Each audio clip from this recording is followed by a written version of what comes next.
So one of the most interesting developments that we saw this year at Mobile World Congress was the acceleration of a trend that we've been observing now for some time, and that we've christened Mobile 3.0. So the way I like to put it is, in Mobile 1.0, the ecosystem was dominated by the mobile carriers and their partners such as the OEMs.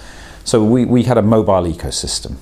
And then over the last few years, we've had what might be called Mobile 2.0, which was a world dominated by Silicon Valley megafauna, by Google and Apple and perhaps Amazon.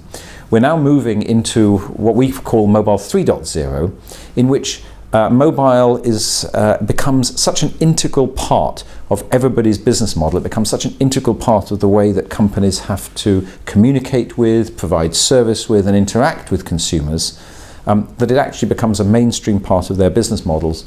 But it's quite an innovative and fast-changing part of their business models. And so what's happening is that well-established brands from outside the mobile technology area are themselves starting to create ecosystems. So we're seeing banks like Barclays Bank creating ecosystems. We're seeing consumer goods companies like Nike creating ecosystems. We're seeing Transport for London, the company that runs London's transport network, creating ecosystems.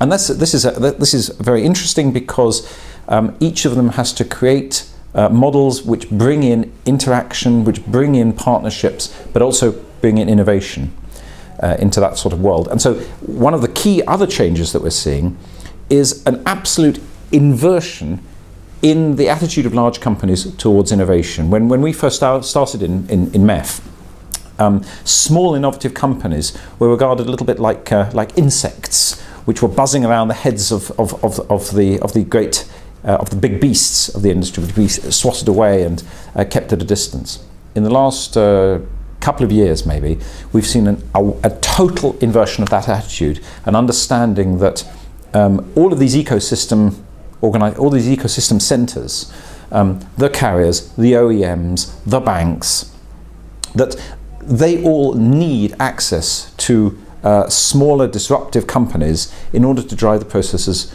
of innovation. And the reason is that large organizations have immune systems and have been set up to reject innovation and disruption, and that's a problem when innovation and disruption are actually drivers for the industry. So in the last few MEF events, for example, we have brought small companies in to present and interact with the senior executives from these large companies, and this has been enormously appreciated.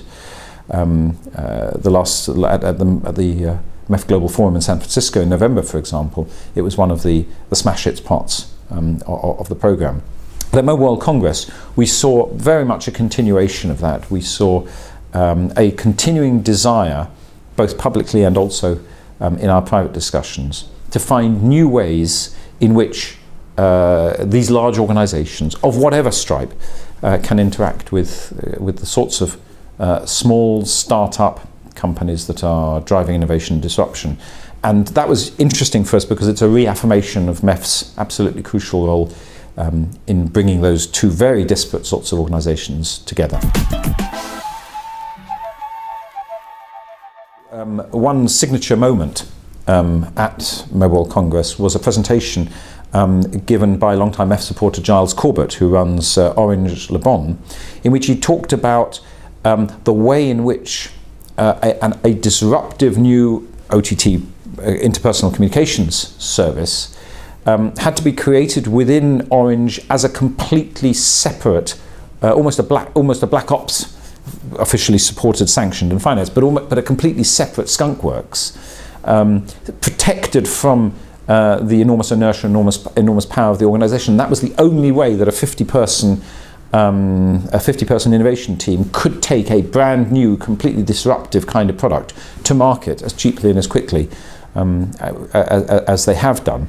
And Giles was passionate about the need for organisations to do disruption in a completely different way. The audience at the AGM at the Mobile World Congress was absolutely captivated by this description of a completely different way of entrepreneuring.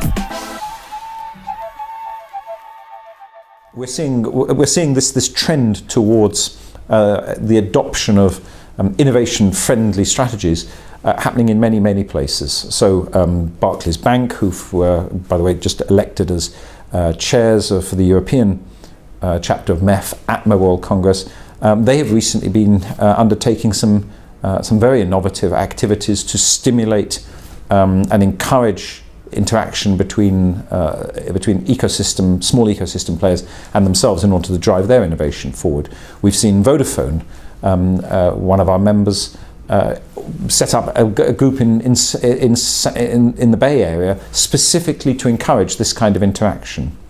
So we're seeing this kind of process taking place across quite a wide front.